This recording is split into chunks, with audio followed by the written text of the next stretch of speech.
In this lesson, we'll explore a famous math problem: the sum of all positive integers, 1 plus 2 plus 3 plus 4, and so on, to infinity. At first glance, you might expect this infinite sum of positive numbers to just keep growing forever, heading towards infinity. First, let's look at the traditional view. When we add the numbers one by one, the sum keeps getting bigger and bigger, with no end. In mathematical terms, we write the series as the sum from n equals 1 to infinity of n. This diverges, meaning it grows without bound.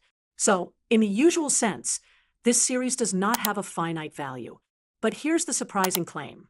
In certain advanced areas of math and physics, such as Ramanujan summation and string theory, this infinite sum is assigned the value negative 1/12.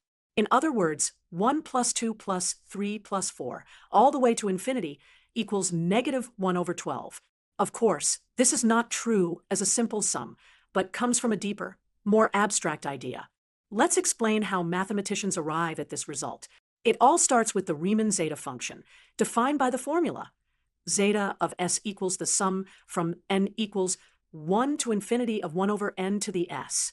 This formula only works when s is greater than 1, but the zeta function can be extended far beyond that, using a technique called analytic continuation. For s equals negative 1. This process gives the value negative 1/12.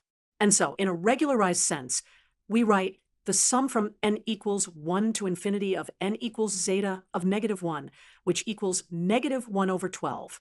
So, to sum up, the infinite sum 1 plus 2 plus 3 plus 4 diverges in the usual sense.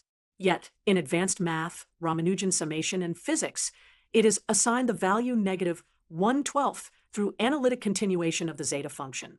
Just remember, this is a subtle and advanced concept, not a traditional sum.